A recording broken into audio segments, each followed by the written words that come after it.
What is up, guys, and welcome back. I hope you're excited to go over some mods with me today. We have one that kind of gives you a scuba gear to help you with your underwater adventures, a parachute mod, as you can see that I'm using right now, and a mod that allows you to either become or hunt vampires. So, let's do this.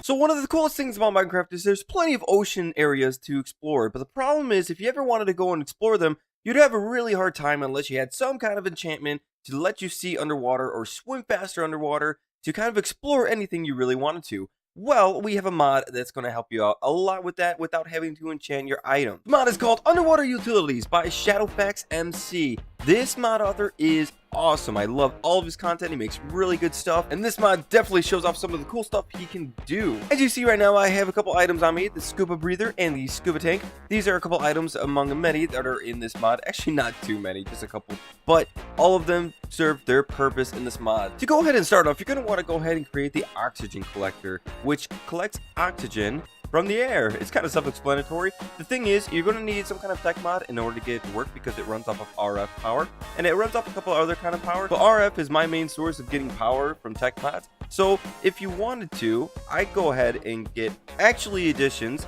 Go ahead and get the coal generator, and the coal generator is going to go ahead and generate some RF power for you. Now that you got some kind of machine that'll go ahead and generate some RF power for you, you go ahead and get it going, and the oxygen collector will go ahead and start collecting oxygen from the air. But the problem is you can't just grab oxygen from it or anything like that. You go ahead and create an oxygen tank and place it right next to it. Once you've done that, you'll go ahead, there's no kind of GUI that kind of shows you anything that's going on here, but there is one for the oxygen tank. So if you go into it, you can see that it's collecting oxygen a little slowly, but over time, you won't really notice until you need it. Okay, so now that's fine and everything. We got our RF power going, we got our oxygen collector collecting oxygen, and we got our oxygen tank taking in that oxygen. But what can we do with this? Well, you're going to need your scuba tank.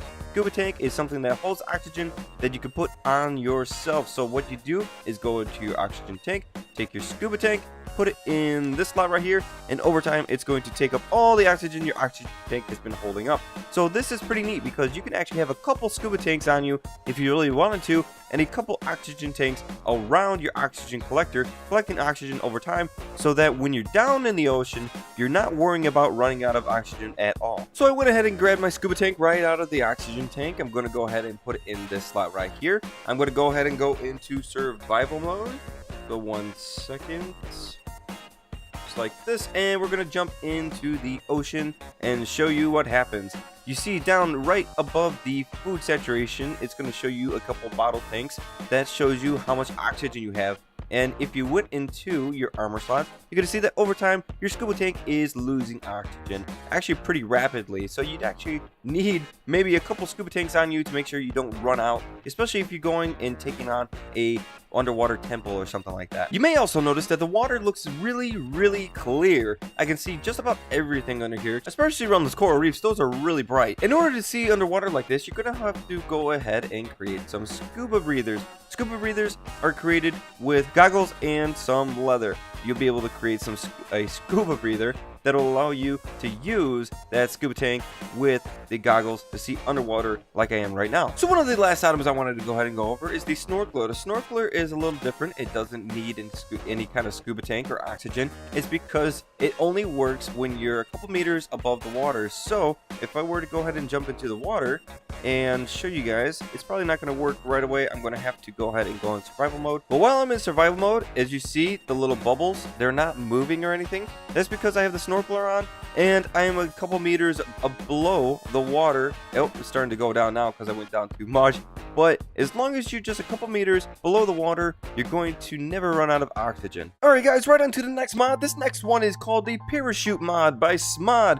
It is very simple and self-explanatory pretty much. It just allows you to create a parachute in Minecraft so that if you're jumping from a really high place or you accidentally fell from somewhere, you can easily go ahead and click your way to safety by just go ahead and right clicking. And as you see up in the top of the screen, it shows me the altitude, a compass, and I think that's kind of speed or the direction of where I'm landing, something like that. But like I said, pretty self-explanatory, and it helps out a lot when you're in survival. The really cool part about this parachute mod is it's very easy to create the parachutes. All you need is some wool, string, and leather. So you'll be able to just stack these things and never worry about jumping or falling from high areas ever again. Alright guys, next up we have a mod called a Vampirism mod by Smod, the same guy who created the mod Parachute mod. This mod allows you to become a vampire hunter or a vampire. It is actually a pretty decent sized mod, so I'm going to try my best to go ahead and break it down into some simple steps so you can understand how the mod works and how to become a vampire or a vampire hunter. Okay, so first up we're going to go ahead and go over the vampire hunter and how to become one and how to use the items that a vampire hunter uses. So one of the ways you become a vampire hunter, actually the only way you can become a vampire hunter, is if you get this garlic injection, which you can get from making a syringe and getting some garlic and making a syringe with some glass and a glass pane. Then you're going to go ahead and get an injection chair. You can go ahead and create an injection chair just like this, and then you'd be able to go over to your injection chair, take your garlic injector, and right click to become a vampire hunter. Now as a vampire hunter, you're going to need to level up pretty quickly in order to go ahead and fight those really hard vampires and ghosts and whatever you're going to come across. The thing is, you're going to need to kill some vampires to get some vampire blood, and then find some of the randomly spawned NPCs around the world who look like this with tents next to them. They are called vampire hunters. You would go ahead and take that vampire blood just like this, go up to them and click on them, and they would allow you to level up, and I believe they only allow you to level up to level 4 before you'd have to go and find a real hunter trainer. Hunter trainers can only be found in villages that are spawned just like this. You're going to find a house that looks just like this, just like a regular one, but when you go up to the door, you're going to see this little frame with some fangs on it that lets you know that they are vampire hunters. You can see he is a vampire hunter trainer. You go ahead and click on him, but right now he says I'm at max level, but if I were not at max level, he'd be able to allow me to level up even more to the max level of 14. The difference is when you level up with the Vampire Hunter Trainer, you're going to need some the Hunter Intel books. You can create these. I'll show you how to create these in a little bit, but you'd be able to use these with a Vampire Hunter Trainer in order to gain up levels past 4. So in order to create those Hunter Intel books, you're going to need to create a Hunter Research Table, which a Hunter Research Table is created just like this, and then you'd be able to go into your Hunter Research Table. You would need a couple things in order to create your Hunter Intel. It depends on what level you are that is going to create whatever it is for you, and it's going to ask a certain amount of each item. So what you're going to need a book, some vampire fangs. Vampire fangs drop off vampires when you kill them. Pure blood, which drops off vampire barons. I'll show you those guys a little bit later. And you'll need a vampire book, which are dropped by mobs, and they are dropped in dungeon areas as well. So being a vampire hunter, you got a couple things that you can use at your disposal. What the things you can use depends on what you choose as your perks and your skills as you level up. Because I am the full 14 level hunter, I'd be able to go ahead and go through my skill tree and pick exactly what I want. But there are more skills than there are points, so you have to really think about what kind of vampire hunter you want to be. Do you want to be a really good potion creator? Do you want to be really good at the basic alchemy?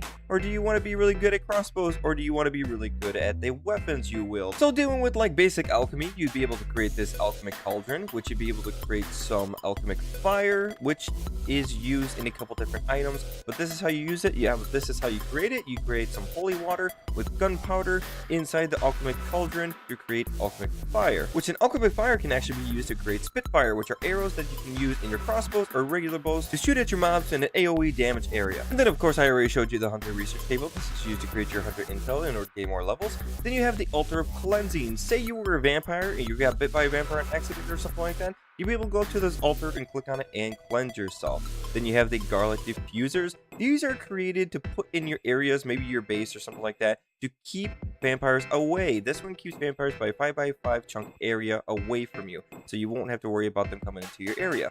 Then, as I showed before, you have the injection chair, and then we have the Hunter Weapon Table. This is used to create a lot of items in the mod that you can't create otherwise. So as you can see, it has some lava in there. I had to get a bucket of lava to put in there in order for it to work. And then you have this big grid which you would use to create all your full weapons and items. So such as the Helmet of Swiftness, if I went and showed, it shows you it takes up a lot of leather, some gold, and some garlic. This is how you would create that. It also works with crossbows. You'd be able to create crossbows like this, and the other weapons and items in here, like the Hunter's Axe. There are only a couple little miscellaneous things in here, like a fireplace you could go ahead and put down around your area that puts up a good amount of light, kind of like glowstone. And then you have some holy water that you can create to throw at vampires, some blessed salt, and pure salt that you can use in order to create those holy water bottles. And as a vampire hunter, you're probably going to want to go ahead and find a biome like this, which is a cursed land that vampires and vampire barons and ghosts all reside. Just to show you real quick right now, is these are the vampire barons. They are really powerful and they always have their little minions with them, but these guys are the ones that you'd be able to get those pure blood off of. So you'd have to go ahead and fight these guys. Just be really careful when you're going up against them. I'd recommend having some kind of good armor and weapons and maybe some potions to help you out. So in order to become a vampire now, all you'd have to do is grab the same kind of injection, the syringe, and get some Sangarian injection, which you'd be able to get some vampire fangs, and you would inject yourself with this, or you can just go ahead and get bit by a vampire, and it make it that much easier to turn into a vampire within a Minecraft day. Or I could have went ahead and just killed the vampire and got some vampire fangs, went ahead and right click, and I would have got this little unknown status effect that's going to change me into a vampire. So finally, after waiting a day, I was able to turn into a vampire. You can see that a couple facial features change. It shows that I have red eyes. It's kind of weird because the detector I have on is showing green and red, but that's okay. Now as a vampire, you actually only need blood instead of food in order to keep your saturation up. You see the little icons have changed to look like little blood drops. You now be able to bite sheep, pigs, cows, humans, villagers, and even vampire hunters in order to gain your saturation back up. So you need to keep an eye on that at all times. Another thing to note is that vampires will not attack you now, but barons will, and you can sleep in coffins during the day. You cannot sleep at it during night because at night is when vampires are their best, and you actually get a little speed buff if I weren't around any kind of garlic. But as you see, I'm coming up to this guy right here, and he's not going to do anything to me because I am a fellow vampire. Now, in order to level up as a vampire, you're going to have to get these Altar of Inspiration. This is something you'll be able to get and then use by putting blood into it, which you'd be able to do when you have empty bottles in your hand and you go to fight any kind of animal or human. Instead of going towards your saturation, it's going to go into the bottle instead. So if we were to go ahead and try and fill this thing up as much as we can, we'll see how much. So just to show you, I used up all the bottles in my tray, and that's how much. It wasn't even full, and I actually put 2 bottles beforehand into it. So we'll go ahead and put one last one in there. It's going to fill it all the way up, and then we're going to go ahead and hit it, and it went ahead and leveled me up. And just like the vampire hunter, once you're a vampire and you're using this altar at level 4, you cannot. Oh, what's going on? I'm in survival mode, so they're attacking me. But once you hit level 4, you cannot get any more levels past that. Another thing to note as a vampire, as I said earlier, at night is when you're going to want to be around and lurking about, but during the day you are going to want to be sleeping or down in the cave somewhere so that the sun doesn't hit you, because it is going to kill you over time. There are some skills that will help you so that you can stay out in the sun longer, but it still is going to kill you over time. Now, if you've already gone ahead and reached level 4 of the vampire, you're going to need this little Altar of Confusion in order to gain any levels past that. You'd be able to create this by going in and creating it just like this, and then you would go ahead and need some altar pillars that would make the Altar of Confusion a little bit more powerful. So the more you have around it, the more powerful and the more levels you can gain from it. So in order to use the Altar of Confusion, you go ahead and go in it, and you would need some pure blood that you get from those barons I showed you earlier. You will human hearts. You would get those by killing some vampire hunters, and then you would need some vampire books that you would go ahead and place right there in order to gain some levels past 4. So I'm a level 5 because I've already done this once, but if I were to go ahead and click it, it's going to do a little animation. It's going to keep you in place so you can't really move. It has some resistance on you, so that if you got some mobs attacking you, it's not going to do much to you. But it's going to do this, as you see the pillars around you, is going to turn your screen red until it creates an explosion and shows that you have gained a level. Everything around you kind of turns a little yellow too. It's kind of weird. Now the coolest thing about being a vampire is the certain skills you can use when you are a vampire. So the certain ones that you get right away are night vision, some regeneration, toggle bat mode, so you can actually summon bats or become a bat, and you can actually have some resistance to the sun, as I talked about earlier. You can have some water resistance. That's because vampires don't need to breathe, so when you're underwater you don't need to breathe, but you do get weakened when you're in the water. So if you didn't want that to happen anymore, you'd be able to choose this skill, but you have to choose one or the other. You cannot have both. Then you could be a frugal vampire, which increases your thirst for blood, so you don't have to worry about getting saturation anymore, or not as much, I should say. You can also get a disguise, so you can go ahead and walk around vampire hunters and they won't attack you as long as you're disguised. But fair warning, as you're disguised, vampires will also attack you, so you have to pick one or the other. If you want to be disguised, you're going to get attacked by vampires. If you're not going to be disguised, you're going to get attacked by vampire hunters. So I guess it just depends on the location you're at. If you wanted to know exactly how to build that structure in order to get the max level out of Vampire, this is exactly how you do it. And right now I'm showing you that I am in bat mode. You can actually be turned into a bat if you get the right skill, and you can fly around just like this. And we'll go ahead and maybe choose a different one. We have some regeneration. We can also go into our disguise. We can summon some bats. We could toggle bat mode to turn back into a regular human or vampire. We have some sunscreen. So let's go ahead and summon bats. Wow.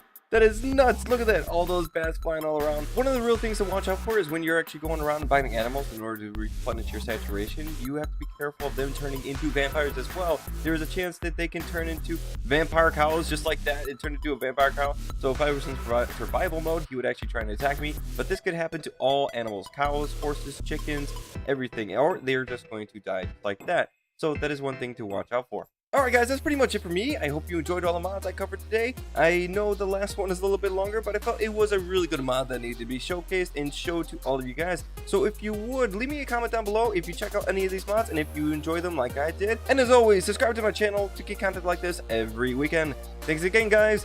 Peace!